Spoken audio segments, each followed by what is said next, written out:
A debate over the indiscriminate squatting comes to life again. Carol Maitland tells us about the latest case in the St. Andrew area. Deborah Phillip and her family would soon be back in their home after a traumatic day yesterday. It was a sad moment when members of the Special Service Unit SSU demolished a house yesterday. The young mother of 6 told MTV that this is the second time she has had to put up with this bad experience. Yesterday morning, I did home and see those guys and come and tell me they come and break my house. And I see they come and bring out my things and they start to break down my house. Did you get any notice? Okay, I get it when last week, Wednesday. Last week, Wednesday, I get it for Thursday, for to break it Thursday. You can't just give a notice, say like give somebody a notice, say like to break a house, say like for 2 days, for tomorrow, that can work. So they didn't give you any notice prior to this? No. This is the second time my house is break. And I have to stay outside, me and my 6 children. Family members and friends expressed their disgust with the situation. I think that this is very sad for the community at large, because it's very bad, because everybody is squatting. As a parent, it must hurt a person to see now a mother have to go and sleep in her house, and people in government don't even care nothing about the situation at hand. But in this area, you have several houses, and which had never attacked none of the houses. But it's only this house here now. They targeting, and this is the second time this house had really broken down. Look, all she children books wet. She's 6 children. She had to be by my niece cooking and sort of thing. I find that is really shit. Because at least they could have given her more time, you know, get somewhere to put her and let she break the house. But it's unfair. That is twice, and it's a sad story. Chairman of the Housing Authority, Stanford Simon, had this to say on the issue. Now, this was a process that we went through. We also learned that someone was willing to give her a spot to put the house. We, Housing Authority, make available the persons who took down the structure to help her rebuild on the piece of land, wherever that may be, that the person was offering to her. I learned that she refused what was offered to her. Now, this is as much as we can do. I think it needs to be made very clear that Housing Authority, in its responsibility, is a statutory body and do not get a subvention from government. Its responsibilities is to build houses for Grenadians. That's what we do. But if persons continue to squat on their available land, that we should be building, doing development for persons who need housing in the future, then where will we get land from? We cannot afford to buy land at market price. These was land offered to the Housing Authority. We are not doing this in any way against one particular person. This is across the board. If you're squatting on housing land, we give you adequate notice to move. If you do not move, we would use the law and what is given to us, and to secure it in the interest of the people of this country. The Housing Authority plans to continue to look into the squatting situation all over the island with the hope of discouraging new squatters.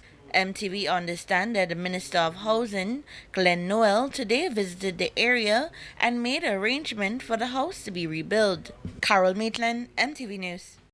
It's a case of who is in charge this evening, as the Housing Authority orders that a house be torn down and the Minister of Housing giving the go-ahead to have it rebuilt on the same spot.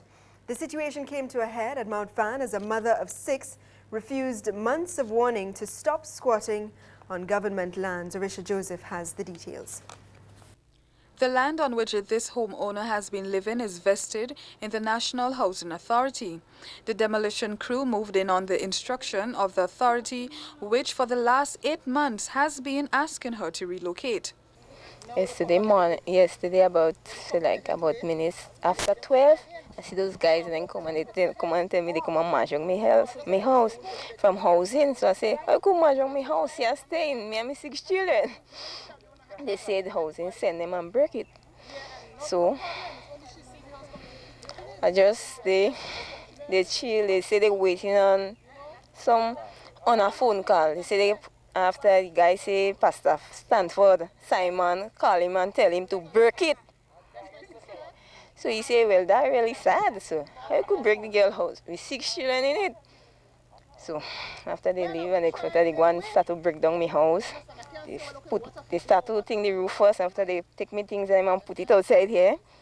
However, Chairman of the Housing Authority, Stanford Simon, said that Ms. Phillip was informed on many occasions that she had to vacate the area, and she agreed.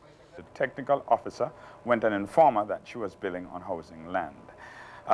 Ms. Phillip asked for the weekend so she can get a few people to help her to remove the structure.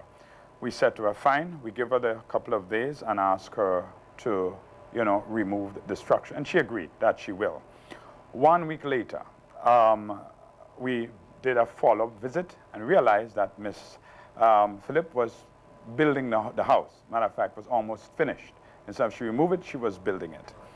On September 16th, 2009, the anti-squatting, which comprised of the members of the Royal Grenadier Police Force and the SSU, attached to the Ministry of Agriculture. We went there with some of our men from Housing Authority, and we carefully dismantled the house and left just part of it and tell her, finish it and take it away, and she promised that she will.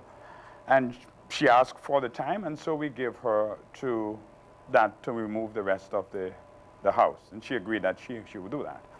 On September 21st, 2009, we, members of the technical staff of the Housing Authority, went back there and now seeing what was happening there. We had no choice but, again, to ask Ms. Phillip to remove. And so doing that, we found out that she was pretty much building back. Building back the house. That's actually building back the house. At that point, we then was quite, put it this way, we have gone the yard, we have done what we're supposed to do. A few days later, the general manager, accompanied by the technical officer again from Housing Authority, went and they asked her again to remove the house. To that end, she said that she will. Remember that she completely built the house. It was discovered that Ms. Phillip completed the house by December 2009. Realized that she completed the house, fully finished then, with all that we have done. Therefore, we notify our lawyers, Ms. Alindo, and ask him to write to her, and for which he did, giving us 7 days to remove the structure. And in so doing, we follow that up with a visit, indicating to her that we would come to remove the house if she failed to do so. When GMN investigated the matter today, we were told that the Housing Authority, which owns the land, has been trying to settle a number of people who have made applications for the plots in the area. It was explained that Ms. Phillip's lot lies in the area designated as an access road, and hence the request by the authority that she was asked to move. Our news desk was also informed that one of Ms. Phillip's relatives provided her with a lot of land on which to construct a house, but that the offer was turned down. GBN contacted Housing Minister Glenn Noel today, who acknowledged that he was aware that the Housing Authority has asked Ms. Phillip to move on several occasions. However, he said after giving a humanitarian consideration to the situation, he visited the scene on Tuesday and agreed that the woman will be sold the existing plot of land. As such, he gave permission to have the house rebuilt. Chairman of the Housing Authority, Stanford Simon, did not comment on the reports that neither he nor the authority was consulted before or after Senator Noel issued instructions which went contrary to those given by the National Housing Authority. Reporting for GBN News, Orisha Joseph.